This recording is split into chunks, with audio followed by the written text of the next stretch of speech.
ఈయన ఏం చేశారంటే 1950 ఆర్డర్లోకి తీసుకొచ్చి పెట్టారు.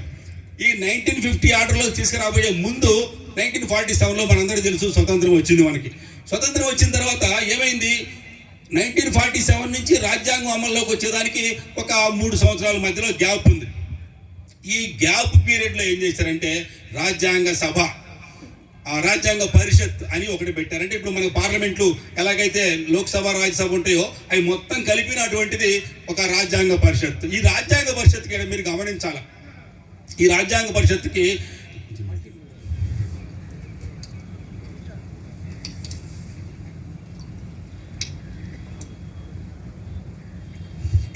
పరిషత్కి బాబు రాజేంద్ర ప్రసాద్ గారు ఆయన అధ్యక్షులుగా ఉన్నారు.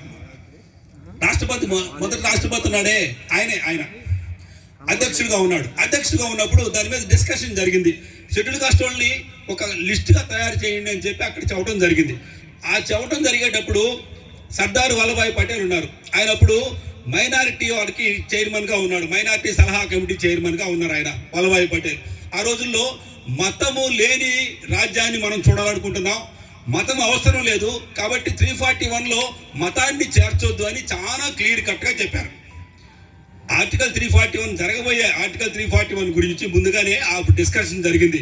ఆ డిస్కషన్లో ఏమైందంటే సర్దార్ వల్లభాయ్ పటేల్ గారు చాలా క్లియర్ కట్గా ఇది మతము లేని రాజ్యం కావాలి అనేది మేము కోరుకుంటా ఉన్నాం. బ్రిటిష్ వాళ్ళు కావాలని ఆ మతాన్ని దాంట్లో పులివారు, అది మాకు అవసరం లేదు, మతం లేని రాజ్యాంగం కావాలని సర్దార్ వల్లభాయ్ పటేల్ గారు ఆ రోజుల్లో 1949 మే 25న ఆయన చెప్పడం జరిగింది. ఆ తర్వాత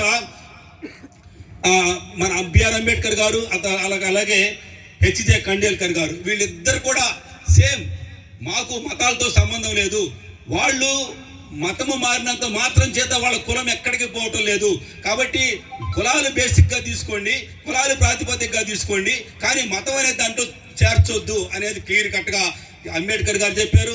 అలాగే హెచ్జే ఖండేల్కర్ గారు కూడా చెప్పారు. వీళ్ళిద్దరు కూడా చెప్పడం జరిగింది. వీళ్ళిద్దరు చెప్పిన తర్వాత బాబు రాజేంద్ర ప్రసాద్ ఏం చేశాడు, ఆయన పైన కూర్చుంటాడు కదా, ఆయన చైర్మన్ పైన కూర్చుంటాడు, కింద ఈ డిస్కషన్ జరుగుతూ ఉంటే